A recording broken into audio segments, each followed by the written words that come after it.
Hi everyone, welcome back to this Ayurveda workshop. So now we're going to talk about the different factors of balance so you can understand how Ayurveda actually works. That is not just one factor that causes imbalance or disease, that it's actually multi-factor and that how it works in a holistic way, yeah? So the first thing that we need to have balanced in order to achieve balance and health is balanced doshas.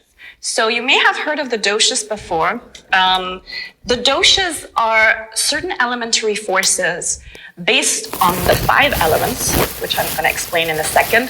So these are elementary forces that are present in every body's constitution. So everybody has a birth constitution, which is called the Prakriti or Prakruti, depending on the spelling. Or Prakruti with a U, that's the birth constitution. Yeah, so everybody is born with a specific combination, a very unique combination of doshas. And then the Vikriti, or Vikruti, again, it depends on the books, is the imbalance. So over the course of your adult life, you may develop a certain imbalance in your doshas referred to your birth constitution. So there's 3 different doshas. We have Vata, Pitta, and Kapha. You may have heard of these 3 doshas before. By the way, it's Kapha. PH, we spell it PH, we pronounce it Kapha in Sanskrit.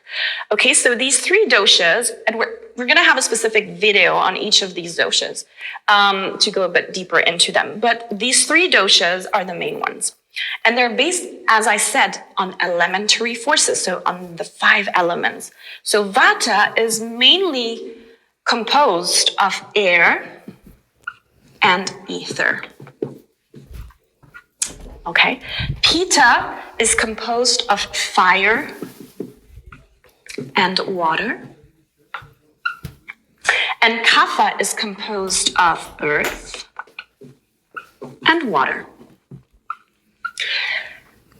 And these are the 5 elements. So each dosha has certain elementary forces and will influence, like, how a body will be, how a body looks, how a body functions, what's the body's balance.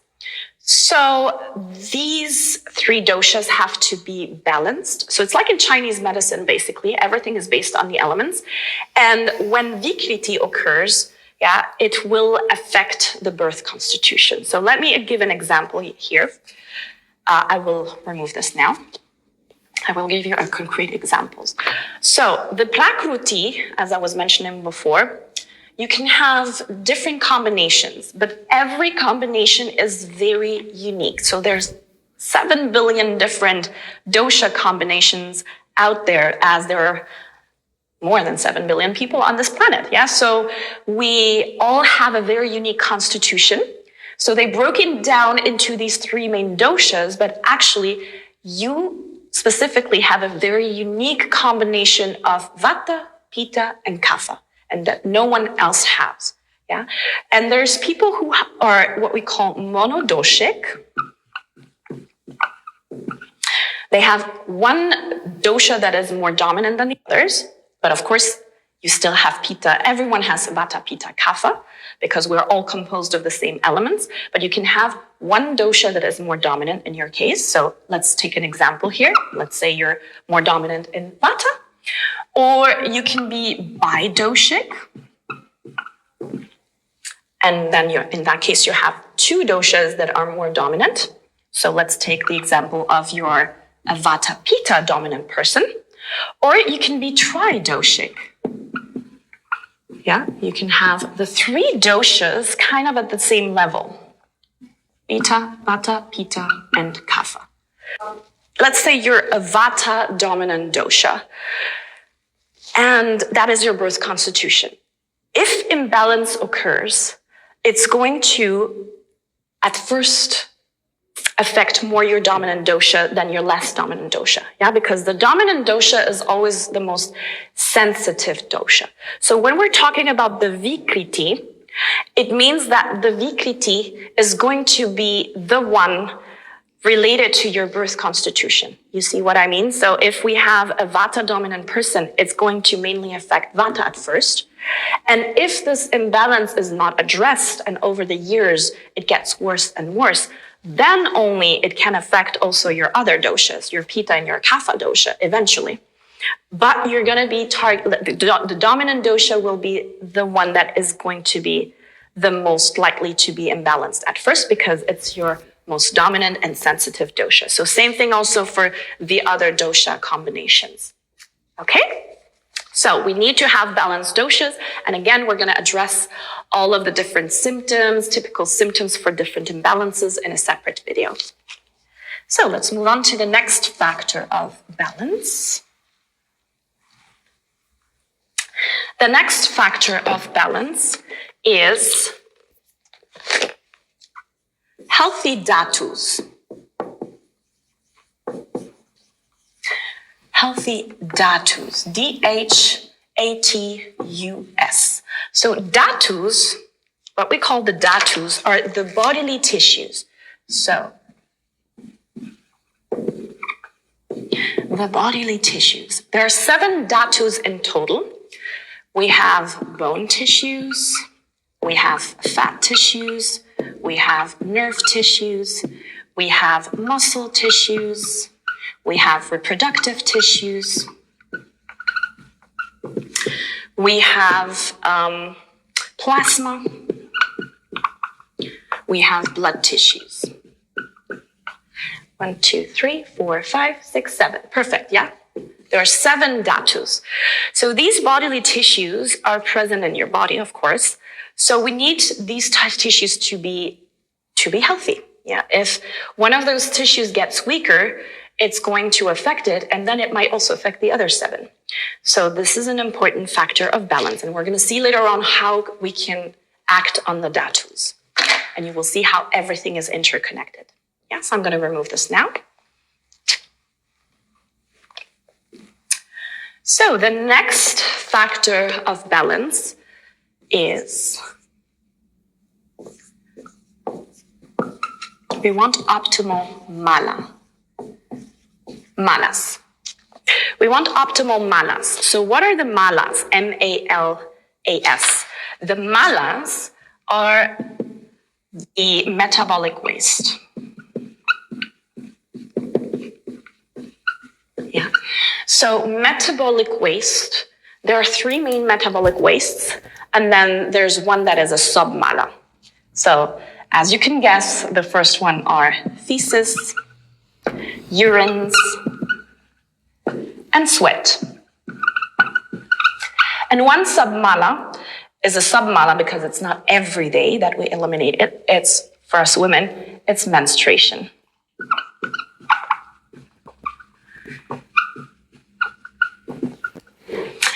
So why optimal malas? Yeah, in Ayurveda, we focus a lot on this because if we don't eliminate waste and toxins out of the body on a regular basis, it builds up and then it can create disease and disbalance. Yeah, so optimally in Ayurveda, we consider that we have to go have a bowel movement every single day, once or twice.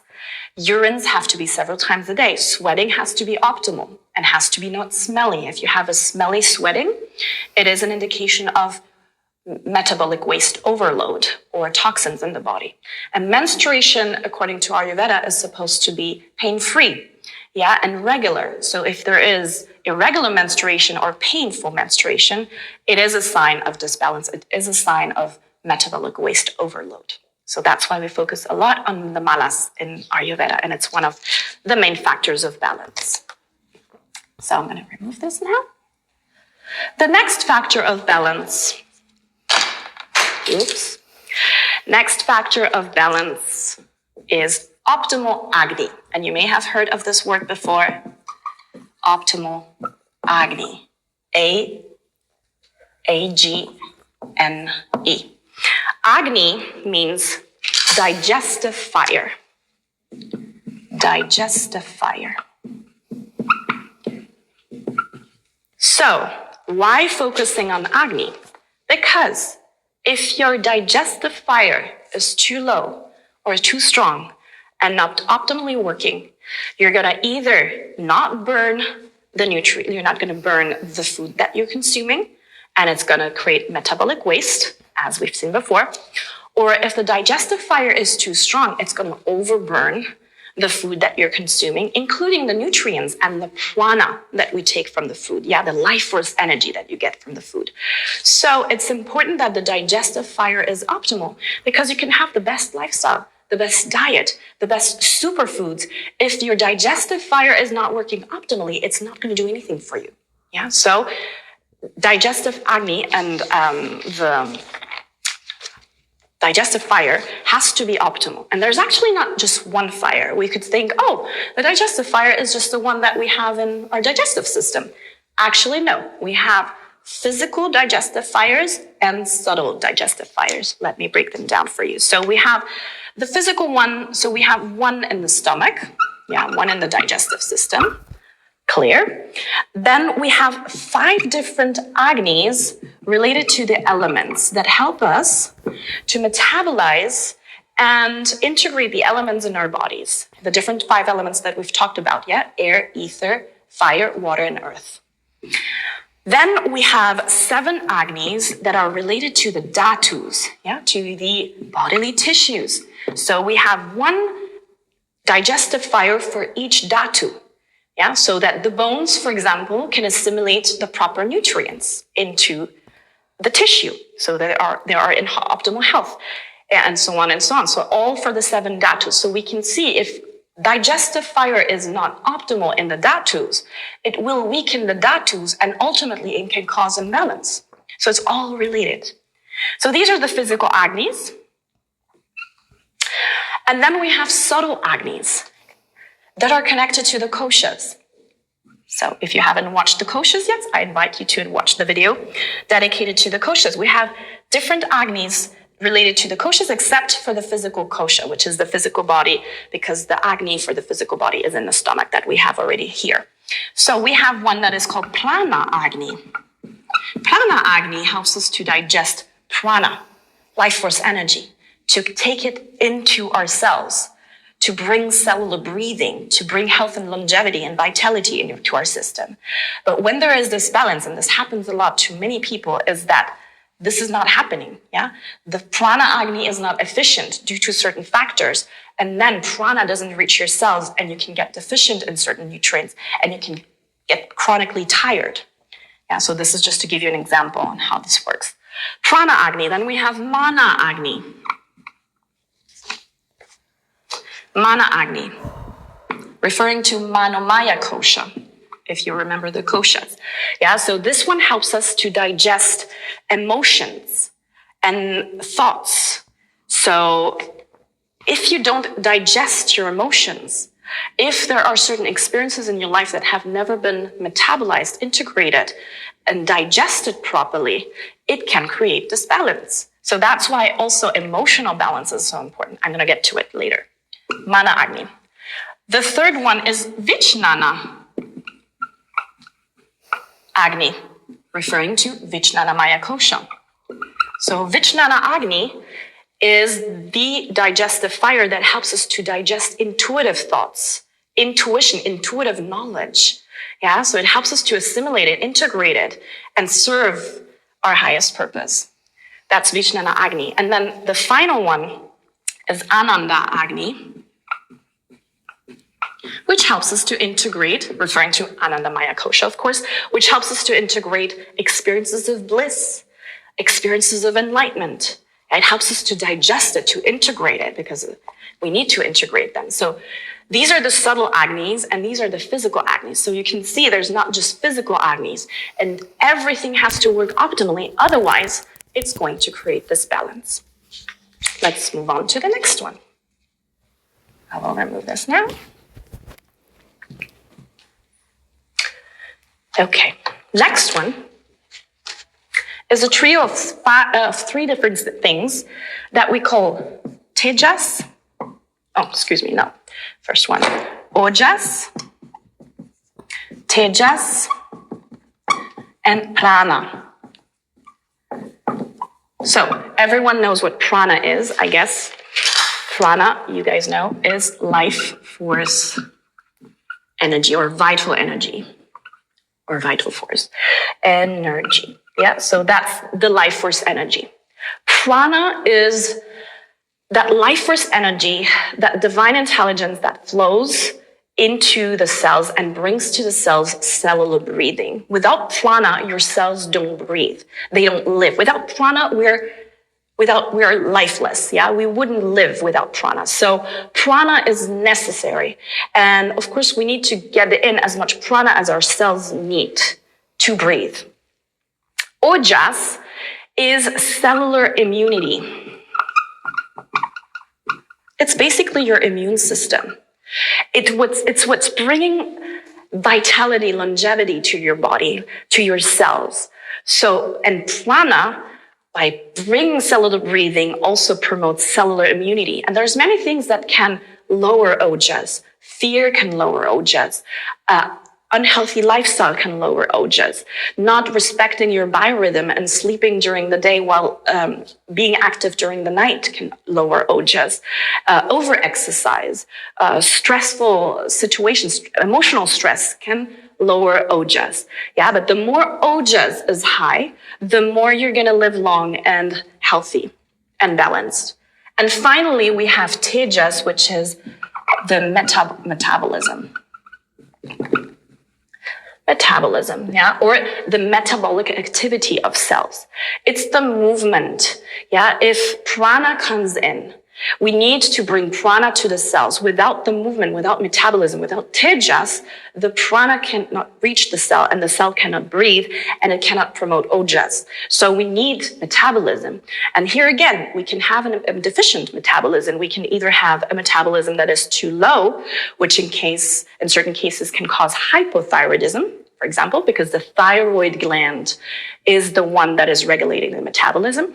Or we can have hyperthyroidism if in case tejas is too high, or autoimmune disease. Yeah, and metabolism that is too strong, too high, and not optimal can cause autoimmune diseases again also. So the metabolic activity of cells is also crucial. So these three work as a trio and they serve each other and they have to be balanced so that we can reach overall balance and health. Yeah.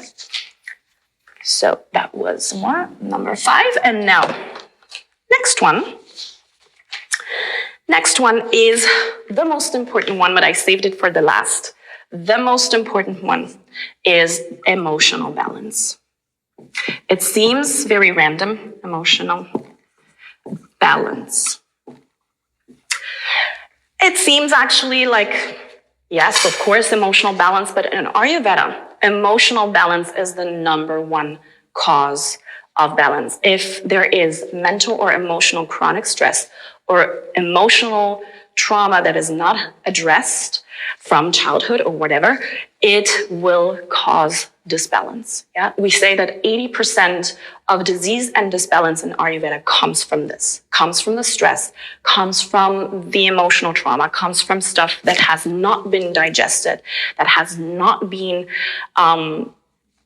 integrated, and that is still making us operate from a distorted place. So if we can have like the best diet, we can have the best lifestyle. If we don't address this aspect, we will still, never reach that perfect state of balance and health. So this is number one.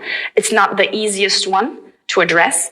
But in Ayurveda, the approach is actually very simple. Yet, of course, it's not simple. It's something that takes time.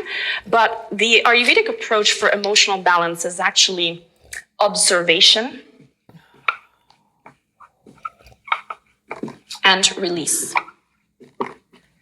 So the first thing is being aware, and that's not the easiest part because a lot of us sometimes operate from the subconscious mind and we're not even aware of what is actually of the actually emotional imbalance that we have. So observation and being aware is the first step. Yeah, being aware that we have certain patterns or certain programmings or certain wounds that we are still, from which we are still operating.